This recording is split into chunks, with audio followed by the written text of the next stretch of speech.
बड़ा हुआ धन। सुंदरपुर गांव में रामदीन नामक एक किसान रहता था।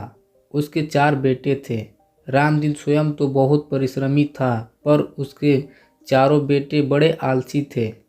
हर समय इधर उधर बैठकर गप्पे मारा करते थे। रामदीन उनके इस लड़कपन से परेशान था। उसे हमेशा बेटों की भविष्य की चिंता सताया करती थी।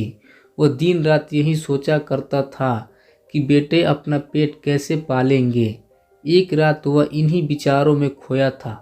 तभी उसकी पत्नी ने छींकते हुए उसे एक उपाय सुझाया। उपाय सुनकर वह कुछ देर सोचता रहा, फिर एकाएक खुशी से उछल पड़ा। अगली सुबह रामदीन ने अपने चारों बेटों को बुलाकर कहा, मैं और तुम्हारी माँ अब बूढ़े हो गए हैं। हम दूर तीर्थ यात्रा पर जा रहे हैं। मैंने खेत में धन गाड़कर छिपा रखा है। यदि कोई ज़रूरत पड़े तो उसे निकाल कर उपयोग कर लेना। गड़े हुए धन की बात सुनकर बेटे खुश हो गए। उन्होंने अपने पिताजी को खुशी खुशी तीर्थ यात्रा पर जाने के लिए कह दिया। वे मन ही मन खुशी हो गए। अब कुछ दिनों तक पिताजी का बंधन भी उन पर नहीं होगा। रामदीन के जाने के बाद कुछ दिनों तक तो सब कुछ सामान्य चलता रहा, पर उसके बाद पास का धन और घर का धान्य समाप्त होने लगा। अब चारों भाइयों को चिंता हुई। उन्हें अपने पिताजी की कही बात याद आ गई कि ज़रूरत पड़ने पर खेत से गड़ा हुआ धन निकाल लेना। उन्होंने रात के समय खेत की खुदाई का काम आरंभ किया। वे 2-3 रातों खेत को खोदते रहे, पर कहीं भी उन्हें गड़ा हुआ धन नहीं मिला।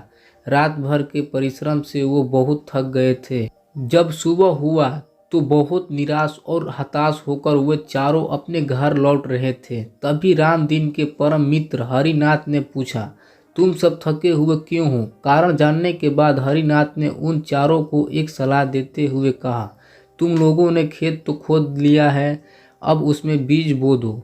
चारों भाइयों के उदास चेहरों पर खुशी की लहर दौड़ गई।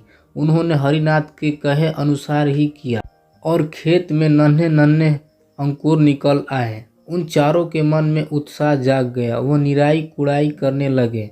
फसल बहुत अच्छी हुई। हरिनाथ काका को धन्यवाद देकर वो फसल को बाजार में बेचने के लिए ले जाने की तैयारी में जुट गए। उसी समय तीर्थ यात्रा से रामदीन और उसकी पत्नी लौट आए। माता पिता के आते ही बेटों ने उनके चरण स्पर्श किए। गाड़ी में लदे फसल के बोरों देखकर रामदीन ने कहा, अब तुम्हें खेत में गड़े धन का राज समझ में आ गया होगा। और चारों ने सिर हिलाकर स्वीकार किया और कहा, हाँ पिताजी, अब हमें यह भी समझ में आ गया है कि जीवन में परिश्रम के बिना कुछ भी संभव नहीं है।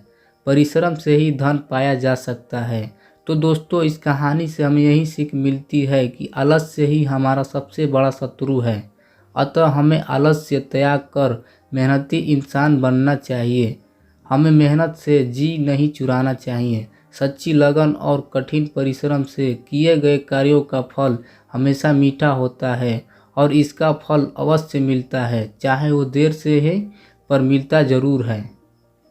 तो दोस्तों, ये थी हमारी आज की कहानी। उम्मीद करते हैं कि आपको पसंद आई होगी। आपका क्या कहना है इस कहानी के बारे में कमेंट करके हमें ज़रूर बताएं। वीडियो को लाइक कर दीजिए, चैनल को सब्सक्राइब कर लीजिए और साथ में घंटी को दबा के ऑल पे सेट कर लें, ताकि आने वाली वीडियो आपको तुरंत मिले। मुझे दीजिए अगली वीडियो तक इजाज़त। तब तक के लिए धन्यवाद। Thank you so much.